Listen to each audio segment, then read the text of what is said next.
الحمد لله رب العالمين والصلاة والسلام على سيد الأنبياء والمرسلين وعلى آله وصحبه أجمعين أما بعد أعوذ بالله من الشيطان الرجيم بسم الله الرحمن الرحيم يا أيها الذين آمنوا إذا نودي للصلاة من يوم الجمعة فاسعوا إلى ذكر الله وذروا البيع صدق الله العظيم۔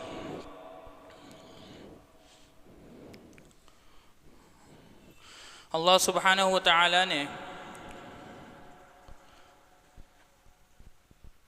تمام چیزوں کو، جو چیز عدم تھی اس کو پیدا کی، اور بعض چیزوں کو بعض چیزوں پر فضیلتیں دی۔ اسی میں سے بعض ایام کو بعض دنوں پر، بعض مہینوں کو دوسرے مہینوں پر اللہ تعالیٰ نے فضیلت دی۔ ہمیں معلوم ہے کہ رمضان المبارک کا مہینے کو اللہ سبحانہ و تعالیٰ نے دیگر 11 مہینوں پر فضیلت دی۔ اسی طرح اس میں سے ایک جمعہ کا دن ہے کہ جمعہ کے دن کو اللہ سبحانہ و تعالیٰ نے دیگر ایام کے اندر فضیلتیں دی۔ دوسرے جتنے دن ہیں ان تمام میں افضل اور ان تمام میں بہتر اگر کوئی دن ہے تو وہ جمعہ کا دن ہے۔ تو اللہ سبحانہ و تعالیٰ نے جمعہ کے دن کو فضیلت دی۔ اب یہ جمعہ کے دن کا جو تعارف کہ جمعہ کا دن یہ کب آیا تھا،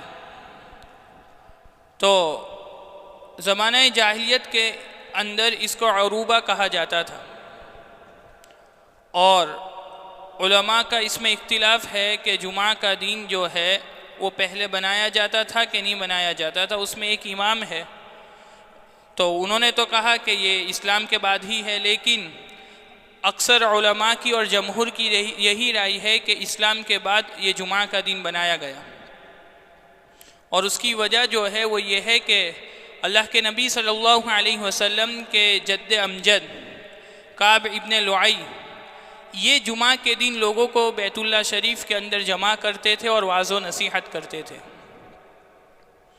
اب جمعہ کے دن تو مختلف کہ اللہ کے نبی صلی اللہ علیہ وسلم ہجرت سے پہلے چونکہ مکہ مکرمہ کے اندر تھے، وہاں پر ظلم و ستم تھا، اور وہاں پر 5 وقتہ نماز کو ادا کرنا مشکل اور دوبر ہوتا تھا، تو جمعہ کی تو وہاں پر مسئلہ ہی نہیں تھا۔ لیکن جمعہ کی فضیلت اور فرضیت اللہ کے نبی صلی اللہ علیہ وسلم جب ہجرت کی تو آپ پہلے قباء بستی ہے جہاں پر ابھی مسجد قباء ہے، وہاں پر قباء بستی تھی، وہاں پر آپ ٹھہرے مدینہ منورہ جانے سے پہلے، اور وہاں پر ہی اس سے پہلے حضرت اسعد ابن زرارہ رضی اللہ تعالیٰ عنہ نے مدینہ منورہ کے اندر اپنے محلے کے اندر اس دن کو اپنی طرف سے جمعہ کو مقرر کیا تھا۔ لیکن حضور صلی اللہ علیہ وسلم نے سب سے پہلی فرضیت، پھر آپ مدینہ منورہ گئے، پیر منگل بدھ آپ وہاں پر ٹھہرے قباء کے اندر، اور پھر جمعرات کو آپ وہاں سے مسجد قباء کی تعمیر کی، آپ نے سنگ بنیاد ڈالی، اور جمعہ کے دن جب آپ نے مدینہ منورہ کے لیے کوچ کیا، سفر کیا، تو بنو سالم ایک قبیلہ ہے، وہاں پر آپ نے جمعہ کی نماز ادا کی، سب سے پہلی جمعہ۔ اور اس کے بعد فرض ہونے کے بعد یعنی جمعہ کا دن اور جمعہ کے احکام آنے کے بعد مصعب ابن عمر رضی اللہ تعالیٰ عنہ نے جمعہ کے دن کی نماز پڑھائی۔ تو بہرحال جمعہ کا دن جو ہے وہ اس طرح اس کی فرضیت آئی۔ اب جمعہ کے دن کا صحیح تلفظ، لفظ جمعہ کا صحیح تلفظ ایک تو جمعہ ہے، جیم پر پیش میم پر پیش عین پر زبر جمعہ، دوسرا ہے جمعہ، تیسرا ہے جمعہ، اور چوتھا ہے جمعہ میم پر جزم جمعہ۔ یہ 4 کے علاوہ جتنے ہیں اس کے علاوہ سب کے سب باطل ہیں۔ جیسے ہمارے یہاں پر رائج ہے جمعہ، جیم میم الف، یہ تو سراسر کوئی جگہ ہی نہیں ہے، عین بھی نہیں ہے، عین کو بھی حذف کر ڈالا، آخر میں ہا کو بھی حذف کر ڈالا، اور اپنی طرح سے انڈین جمعہ لے کر آ گئے۔ تو جمعہ لفظ اور اس کو چینج کرنا ہے، کیونکہ یہ شریعت نے یہ نام رکھا ہی نہیں ہے۔ مولانا خالد صاحب نے قاموس الفقہ کے اندر اس کو بیان کیا، جمعہ یہ لفظ ہے ہی نہیں، جمعہ ہے، جمعہ ہے، جمعہ ہے، یہ لفظ ہے۔ بہرحال یہ جمعہ کا صحیح تلفظ ہے۔ اب جمعہ کے دن کی جو فرضیت یہ تو بتلا دی، اب اس کی فضیلت کہ جمعہ کے دن کی فضیلت امام مسلم رحمۃ اللہ علیہ نے مسلم شریف کے اندر بیان کیا کہ حضرت آدم علیہ السلام حضرت آدم علیہ السلام کی اسی دن پیدائش ہوئی، اسی دن آپ جنت میں داخل ہوئے، اسی دن آپ کو جنت سے نکالا گیا اور اسی دن قیامت برپا ہوگی۔ ایک تو یہ کہ یہ جمعہ کے دن اللہ کے نزدیک اتنا امپورٹنٹ اور فضیلت والا ہے۔ نمبر 2 کہ اس کے اندر دیگر امام نے، جیسے امام نسائی رحمۃ اللہ علیہ نے فرمایا کہ سب سے افضل دن جو ہے وہ جمعہ کا دن ہے۔ اب یہاں پر سوال ہوگا سب سے افضل دن جمعہ کا ہے، ابھی تو آپ نے 2 ہفتے پہلے بولا کہ سب سے افضل دن 10ویں ذی الحجہ کا ہے، پھر اس سے پہلے بولا کہ عرفہ کا دن ہے، تو اس میں اختلاف ہے، اور اس اختلاف کو دور کرنے کے لیے حافظ عراقی رحمۃ اللہ علیہ نے اپنی کتاب کے اندر بیان کیا کہ ان تمام قولوں کے اندر تطبیق یہ ہے کہ سالوں کے جو دن ہے اس میں سب سے افضل یوم النحر 10ویں ذی الحجہ یا اس سے پہلے یوم عرفہ ہے، اور مہینوں کے اعتبار سے اور ہفتے کے دنوں کے اعتبار سے جمعہ کا دن سب سے زیادہ افضل ہے۔ تو یہ جمعہ کے دن کی فضیلت ہے، بلکہ بعضوں کے نزدیک تو اور دنوں میں سب سے زیادہ دن افضل اگر کوئی ہے تو وہ جمعہ کا دن ہے۔ اب اس کی اب جمعہ کے اندر مختلف گھڑیاں قبولیت کی ہوتی ہے۔ خود علامہ یوسف بنوری رحمۃ اللہ علیہ نے، جو پڑوس ملک کے اندر ایک بڑا سا مدرسہ ہے بنوری ٹاؤن، جس کو بنوری ٹاؤن بھی کہتے ہیں، تو وہاں کے جو یہاں پر بھی آئے تھے ہمارے ڈابیل کے اندر، بڑے شیخ الحدیث بڑے پائے کے عالم گزرے ہیں، علامہ یوسف بنوری رحمۃ اللہ علیہ نے ٹوٹل کہ جمعہ کے دن وہ کون سی گھڑی ہے کہ جس میں دعا قبول ہوتی، روایت میں تو آتا ہے کہ جمعہ کے دن ایک گھڑی ہے جس میں دعائیں انسان کی قبول ہوتی ہے، تو انہوں نے ٹوٹل 45 قول کو نقل کیا۔ ایسے 45 قول ہے کہ اگر ہر قول کو دیکھا جائے تو صبح صادق سے لے کر غروب تک سب گھڑیاں آ جاتی ہیں، لیکن اس میں بھی خاص قول یہ ہے، جیسے ایک قول یہ ہے کہ جمعہ کے دن صبح صادق سے لے کر طلوع آفتاب تک کا یہ قبولیت کی گھڑی کا وقت ہے۔ جمعہ کے دن صبح صادق ہو جاتی ہے، تب سے لے کر طلوع تک اگر کوئی دعا میں بیٹھتا ہے تو اس کی دعائیں قبول ہوتی ہیں۔ نمبر 2 کہ حسن بصری رحمۃ اللہ علیہ نے فرمایا کہ زوال کے وقت، جو ابھی زوال ہوگا اس وقت قبولیت کی گھڑی ہوتی ہے۔ بعضوں نے کہا مؤذن صاحب جب اذان دیتے ہیں اس وقت ہوتی ہے۔ بعض نے کہا جیسے امام شافعی رحمۃ اللہ علیہ نے کہ امام 2 خطبوں کے درمیان جتنی دیر وقفہ کرتا ہے اس وقت دعا قبول ہوتی ہے، لیکن اس کا مسئلہ پہلے بھی بتا دیا گیا فتاوی رحیمیہ کے حوالے سے کہ ہاتھ اٹھانا شرط نہیں ہے اور ہاتھ اٹھانا مشروع بھی نہیں ہے۔ دل ہی دل کے اندر جب امام 2 خطبوں کے درمیان بیٹھے تو دل ہی دل کے اندر دعا مانگے۔ بعض لوگوں کی عادت ہوتی کہ ہاتھ اٹھا کر دعا مانگتے، وہ غلط ہے۔ اور بعضوں نے کہا کہ امام جب ممبر پر چڑھے تب سے لے کر خطبے کے ختم ہونے تک یہ دعا قبول کی گھڑی ہوتی ہے، اور سب سے زیادہ حضرت ابو ہریرہ، حضرت حسن بصری وغیرہم اتنے ساروں کا اقوال ہے کہ وہ کہتے ہیں کہ جمعہ کے دن اگر کوئی سب سے زیادہ مؤثر گھڑی ہے تو وہ عصر سے بعد سے لے کر غروب تک کی، اور امام ابو حنیفہ رحمۃ اللہ علیہ کا قول ہے کہ غروب سے چند گھڑیاں پہلے جو ہوتی ہے وہ قبولیت کی گھڑی ہوتی ہے۔ اب ہم ہے کہ ہفتے میں ایک جمعہ آتا ہے لیکن ہم اس کو غفلت میں نکال دیتے ہیں، دعا میں نہیں لگتے۔ ہمارے علماء کا یہ معمول رہا ہے، اور آج بھی جو علماء موجود ہیں ہمارے اطراف کے اندر ان کا معمول ہے کہ وہ جمعہ کے دن عصر سے مغرب اپنا وقت مسجد کے اندر گزارتے ہیں، اور اگر یہ نہیں ہو سکتا تو کم از کم مغرب سے آدھے گھنٹے پہلے 15-20 منٹ پہلے مسجد میں چلے جاتے ہیں اور دعاؤں کا اہتمام کرتے ہیں۔ ہمیں اگر ہفتے کے اندر وقت نہیں ملتا دعاؤں کا تو ہم ان دنوں کے اندر اس دن کو خاص کریں، 10-10 15-15 منٹ جمعہ سے پہلے مغرب سے پہلے آ جائیں اور اپنے آپ کو دعاؤں کے اندر لگائیں۔ یہ وقت قبولیت کی گھڑی کا وقت ہوتا ہے، اس دن دعائیں قبول ہوتی ہیں۔ تو یہ جمعہ کے دن میں جو گھڑی آتی ہے اس کے متعلق بیان کیا گیا۔ اب اس کے بعد جو ہے کہ جمعہ کے دن کی کیا آداب اور ہونے چاہیے، تو امام غزالی رحمۃ اللہ علیہ نے احیاء العلوم کے اندر بیان کیا ہے کہ جمعہ کے دن کے آداب یہ ہونے چاہیے کہ صبح سویرے انسان غسل کرے، یعنی جمعہ سے پہلے وہ غسل سے فارغ ہو، خوشبو لگائے اور زینت اختیار کرے۔ زینت کا مطلب یہ ہے کہ سب سے اچھے، نئے نہیں، سب سے اچھے کپڑے جو ہمارے پاس ہو اس کو پہنے، خوشبو لگائے، غسل کرے مچھ طرح سے، اور دیگر جو بالوں کی زائد بال ہے اس کی صفائی کرے، اور اس کے بعد جمعہ کے لیے جلد از جلد آئے۔ جمعہ کی جیسے فضیلت رہ گئی، جمعہ کی فضیلت بہت ساری ہے کہ جو شخص جمعہ کے دین کا اہتمام کرتا ہے تو اللہ سبحانہ و تعالی یعنی کہ جمعہ کے دن جلدی آئے، مسجد میں آئے اور سب سے پہلے آ کر اپنے آپ کو سنن و نوافل کے اندر، صلاۃ التسبیح کے اندر لگائے، امام کے خطبوں کو اچھے انداز سے سنیں اور پھر جو اس کی آداب ہے اس کو بجا کر یہ جمعہ کی نماز سے فارغ ہو، تو اللہ کے نبی صلی اللہ علیہ وسلم فرماتے ہیں کہ ایک جمعہ سے دوسری جمعہ تک کے اس کے گناہ معاف ہو جاتے ہیں۔ تو یہاں پر یہ ہے کہ اچھی طرح خوشبو لگائے، پھر جلد از جلد مسجد آئے، جس جگہ ہمارے جمعہ پڑھنے کا ارادہ ہو وہاں پر جلد از جلد پہنچے اور پہنچنے کے بعد صفوں کے اندر اس کا اہتمام کرے، پہلی صف کے اندر بیٹھے۔ یہ بھی ہمارے یہاں پر کوتاہیاں دکھتی ہے کہ آ تو جلدی جاتے ہیں لیکن وہ ٹیکا لگا کر بیٹھ جاتے ہیں اور وہ پیچھے رہتے تاکہ اتنا لمبا وقت، جو معذور ہے، جو بزرگ ہے، ان کا تو مسئلہ ہی الگ ہے۔ میں جوانوں کے متعلق ہے کہ جو جوان ہیں جو بیٹھ سکتے ہیں تو ان کو چاہیے کہ پہلے آئے۔ دیکھیے جمعہ کے دن جلدی آنے کا ثواب سنیے۔ نسائی شریف کی روایت ہے کہ نبی کریم صلی اللہ علیہ وسلم نے فرمایا کہ فرشتہ جو ہے مسجد کے گیٹ پر رجسٹر کھول کر کھڑا رہتا ہے اور جو شخص ایک چند گھڑیوں کو وہ ڈیوائیڈ کرتا ہے، ایک پہلی گھڑی کے اندر جو شخص آتے ہیں اس کو ایک اونٹ قربان کرنے کا ثواب ملتا ہے۔ نمبر 2، دوسری گھڑی میں جب وہ آتا ہے تو اس کو جو ثواب ملتا ہے وہ ایک بڑے جانور کو ذبح کرنے کا ثواب ملتا ہے۔ نمبر 3، تیسری گھڑی پر کوئی آتا ہے تو بطخ ذبح کرنے کا ثواب ملتا ہے۔ چوتھی گھڑی پر کوئی آتا ہے تو مرغی ذبح کرنے کا ثواب ملتا ہے اور 5ویں گھڑی پر جو کوئی آتا ہے تو ایک انڈے کے برابر اس کو ثواب ملتا ہے۔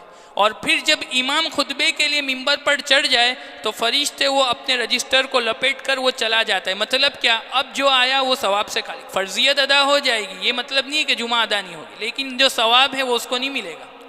تو اس لیے ہم پورے 6 دن تو ہم دنیا دنیا دنیا کرتے ہیں، ایک دن جمعہ کا خاص ہم اللہ کے لیے کرتے ہیں۔ یہ بھی فضیلت کے اندر ہے کہ اللہ تعالیٰ نے تینوں قوم یہود، نصارہ اور مسلمان کے سامنے پیشکش کی کہ ہفتے کے اندر کوئی ایک دن اپنے لیے خاص کرو۔ یہودیوں نے سنیچر کا دن اختیار کیا، اللہ تعالیٰ کی وہ مرضی نہیں تھی لیکن انہوں نے اختیار کیا، انہوں نے دے دیا، روایت میں آتا ہے۔ نصارہ نے اتوار کے دن کو اختیار کیا کیونکہ دنیا کی اور مخلوق کی تخلیق کی جو ابتدا ہوئی تھی وہ اتوار کے دن ہوئی تھی، اور امت مسلمہ نے جمعہ کے دن کو اختیار کیا، اور روایت میں آتا ہے کہ اللہ تعالیٰ نے فرمایا کہ یہی میری مرضی تھی، یعنی اللہ تعالیٰ کے نزدیک بھی پسندیدہ دن جمعہ کا دن ہے۔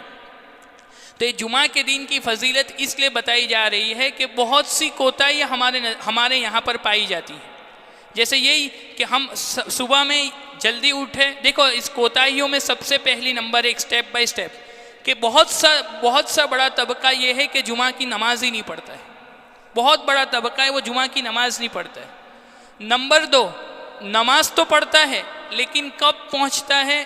امام یا تو خطبہ دے رہا ہوتا ہے یا خطبے کے وقت، یعنی اس کی کوئی اہمیت ہی نہیں ہے۔ جس طرح دوسری نمازوں میں گرتے پڑھتے آتا ہے، 1-2 رکعتیں جاتی، گرتا اڑتا آتا ہے اور جلد سے جلد نکلتا ہے، جیسے مسجد کی دیوار سے لے کر یہاں مسجد کی صفوں تک انگارے رکھ دیے ہو، اور اس طرح کودتے آتا ہے اور کودتے جاتا ہے۔ تو جمعہ کا دن ایسا نہیں ہونا چاہیے، اپنا وقت کو فارغ کرے۔ اگر ہم ابھی سفر میں چلے جائے تو ہم سب کام چھوڑ دیتے ہیں، تو یوں سمجھے کہ جمعہ کا دن بھی ہمارے لیے خاص ہے، سب کاموں کو چھوڑ دے، جلد از جلد، جیسے یہاں پر وقت جلدی کا ہے تو انسان 11:30-12 تک آ جائے اور اطمینان سے آ کر پھر سورہ کہف کا اہتمام کرے۔ ہمارے بزرگوں کا حضرت شیخ رحمۃ اللہ علیہ نے فضائل درود شریف میں کثرت سے لکھا ہے کہ جمعہ کے دن درود کا اہتمام کرنا چاہیے، کثرت سے اہتمام کرنا چاہیے۔ اور اس کی لفظ کثرت جو بولتے ہیں ہم کہ بھائی یہ تسبیح کثرت سے پڑھو، یہ کام کثرت سے کرو، تو یہ کثرت سے کب ہوگا؟ تو اس کی بھی مقدار علماء نے لکھی ہے۔ اس میں سے یہ ہے کہ اگر کوئی انسان 300 مرتبہ درود شریف پڑھ لیتا ہے تو یہ ان لوگوں میں شمار ہوتا ہے کہ جنہوں نے درود شریف کثرت سے پڑھی ہے، اس میں یہ شمار ہوتا ہے۔ تو درود شریف کثرت سے پڑھے جلدی آ کر، اور پھر آ کر جب اگر جگہ ہو گئی یہاں پر تو اب لوگوں کی گردنوں کو پھنگال کے نہ آئے۔ یہ پہلے بھی مسئلہ بتایا کہ رومال رکھ دیا، کچھ رکھ دیا، اب آنا ہے آرام سے. جو لوگ پہلے سے اہتمام کرتے ہیں ان کا کوئی اعتبار ہی نہیں، اب وہ وہاں سے آ رہے اور سب کی گردنوں کو ہٹاتے ہٹاتے آتا ہے. سنیے روایت مسلم شریف کی ہے، اللہ کے نبی صلی اللہ علیہ وسلم نے فرمایا جو جمعہ کی نماز کے لیے آئے اور اس طرح آئے کہ جہاں پر جگہ ہے وہاں پر نہ بیٹھے اور لوگوں کی گردنوں کو پھنگال کر آگے بڑھنے کی کوشش کرے تو وہ گویا کہ جہنم کے اپنے لیے جہنم کے پول کو وہ تیار کر رہا ہے. اتنی سخت اس کے وعید ہے. تو پھنگال کر آتے ہیں. بھائی پہلے اگر آپ کو اتنا شوق ہے پہلی صف میں آنا ہے، ہمیں اتنا شوق ہے تو پہلے سے آئے، اور اگر پہلے سے آنے میں مسئلہ ہو گیا ہے تو پھر جہاں جگہ ملے وہاں بیٹھے. تو یہ چیز کہ جمعہ کی نماز کے لیے اس طرح آئے کہ صفوں میں ترتیب وار. اور روایت میں آتا ہے کہ صحابہ کرام کو اللہ کے نبی صلی اللہ علیہ وسلم نے فرمایا کہ اگر پہلی صف کا ثواب معلوم چل جائے تو چاہے تمہیں رینگ کر آنا پڑے، چاہے تمہیں قرآن اندازی کرنا پڑے، اور یہاں تک کہ اگر اس کے لیے تلواریں بھی نکل جائے تو اس صورت کے اندر تم تلوار نکال لو لیکن پہلی صف میں آنے کا اہتمام کریں. تو یہ ہے پہلی صف کی خصوصیت. لیکن پہلی صف میں بھی وہ جو پہلے سے آئے اس کو پہلی صف کا مسئلہ کہتے ہیں. تو بہرحال تو یہ پہلی صف کا یہ مسئلہ ہے. پھر اس کے بعد دوسری صف، اس کے بعد تیسری صف، اور اس طرح جہاں جگہ ملے وہاں پر بیٹھے. اور ایک کوتاہی یہ ہے کہ جو زینت اختیار کرے وہ شرعی لباس کے اعتبار سے کرے. دیکھیں ایک ہے شریعت ہماری، تو دوسری چیزیں جو ہے مثلاً کہ ہم داڑھی وغیرہ یہ تو شرعی ہے. لباس کا مطلب یہ کہ جمعہ کے دن بھی ہم ایسے لباس استعمال نہیں کرتے. اور دنوں کا تو ابھی میں تو دیکھتے رہتا ہوں کہ مسجدوں کے اندر لوگ پہلے اچھی طرح اہتمام کرتے تھے ٹوپی وغیرہ کا، اب تو ٹوپی آ گئی، سب کے سروں سے نماز سے ٹوپی آ گئی. کہنا پڑتا ہے بھائی وہاں ٹوپی رکھی ہے. مسجد نے اتنا تو احسان کیا ہے کہ ٹوپی رکھی ہے ان غریبوں کے لیے جن کے پاس ٹوپی نہیں ہے. بڑے بڑے فون تو ہیں ماشاءاللہ، 50,000 کے 60,000 کے فون ہے، لیکن اس غریب پاس 20 25 30 روپے کی ٹوپی نہیں ہے. تو مسجد نے اس کا اہتمام کیا ہے ان غربا ان فقراء کے لیے کہ وہاں پر ٹوپی رکھیے تو ٹوپی پہن کر نماز پڑھے. ہم کسی کے دربار میں جائیں، چلو دربار کی بات چھوڑو، اب دربار کا مسئلہ تو گیا بادشاہوں کا زمانہ. ہم کسی کی دعوت میں جائیں تو لنگی پہن کے جائیں گے؟ نائٹ سوٹ کی پینٹ پہن کے جائیں گے؟ وہ پھٹی پرانی ٹی شرٹ پہن کے جائیں گے؟ نہیں. وہاں پر تو اچھے سے اچھے کپڑے کا اہتمام. کیوں؟ کیونکہ ہم بڑی دروازے اور بڑے دعوت میں جا رہے ہیں. لیکن سب سے بڑا در اور سب سے بڑا بلاوا اور جو رب بلا رہا ہے اس کے در پر آ رہے ہیں، اس کے دروازے پر آ رہے ہیں، اس کی چوکھٹ پر آ رہے ہیں، تو ہم اتنا بھی اہتمام نہیں کرتے. یعنی ہم نے اللہ تعالیٰ کو کیا سمجھ رکھا ہے؟ اللہ تعالیٰ دیکھنا پسند کرتا ہے ایسے لوگوں کو جو اچھی طرح ہاؤ بھاؤ جیسا اس کے آداب ہے اس طرح وہ مسجد کے اندر داخل ہو. تو ٹوپی برابر پہنے، اور ٹوپی نہیں ہو تو کم از کم وہاں سے لے کر. تو جمعہ کی جو ہے کہ زینت اصل وہ بتلا رہا تھا کہ زینت اچھے سفید کپڑا پہننا لازم نہیں ہے، لیکن سفید کپڑوں کا اہتمام ہو، خوشبو لگا کر آئے، غسل کر آئے، اور اچھی طرح سورہ کہف کا اہتمام کرے. بہت سے لوگ ہیں جو سورہ کہف کا اہتمام کرتے ہیں اور بہت سے لوگ ہیں جو کبھی پڑھتے ہیں اور کبھی نہیں پڑھتے ہیں. اور دوسری بات کہ درود شریف کا خاص اہتمام کریں. درود شریف جمعہ کے دن کثرت سے ہاتھ میں تسبیح رکھے اور کثرت سے درود شریف کا اہتمام کرے جتنا ہو سکے. دیگر اذکار نہ ہو کوئی مسئلہ نہیں، لیکن درود شریف کا جمعہ کے دن کثرت سے اہتمام کرے. آج بھی ایسے بہت سے لوگ ہیں جو دوسرے کاموں کے ساتھ 1000 2,000 اتنی مقدار میں درود شریف آرام سے پڑھ لیتے ہیں. تو ہم اس کا اہتمام کریں. اور دوسری بات یہ کہ یہ تمام چیزوں کا، اور جو امام جو خطبہ دیتا ہے وہ سننا واجب ہے. تو اس وقت بات چیت نہ کریں. اس وقت بات چیت کرنا، دیکھیں اس پر ایک فلسفہ ہے کہ ہم ظہر کی 4 رکعت ہے، اس کے بدلے ہم کو 2 رکعت ملی جمعہ کے دن، تو 2 رکعت کا کیا مسئلہ ہوا؟ تو علماء لکھتے ہیں کہ وہ 2 رکعت یہ خطبہ اس کا بدلہ ہے. اب غور کرے کہ 2 رکعت نماز میں جس طرح ہم بات چیت نہیں کر سکتے، اس طرح خطبہ کا بھی یہی مسئلہ ہے کہ خطبے میں بھی انسان بات چیت نہ کرے. یہاں تک فقہا نے لکھا ہے کہ اگر برابر والا کھیل رہا ہے یا کوئی اس کے بعد والا کوئی کھیل رہا ہے تو ہم اس کو نہ کہے کہ بھائی چپ بیٹھ خطبہ ہو رہا ہے. نہیں، اگر آپ نے یہ کہا تو آپ بھی گنہگار. تو اس لیے انسان جو ہے، ہم جو ہے جب خطبہ ہو تو اس کو اطمینان سے سنیں، اور سن کر اور اس پر یعنی جو واجب ہے اس کو اچھی طرح سنیں اور بات چیت میں نہ لگے. اور جب جو دعاؤں کی مختلف گھڑی ہے اس پر عمل کریں، اور جو جمعہ کی جو جیسے میں نے کہا، اور سب سے مؤثر جو گھڑی ہے وہ یہی ہے کہ عصر بعد سے لے کر غروب تک پورا وقت ہم نہ دے سکے تو غروب سے چند گھڑی پہلے مسجد میں آ جائے اور اس میں دعاؤں کا اہتمام کرے۔ اللہ سبحانہ و تعالیٰ کہنے سننے سے زیادہ عمل کی توفیق عطا فرمائے۔ وآخر دعوانا الحمدللہ رب العالمین۔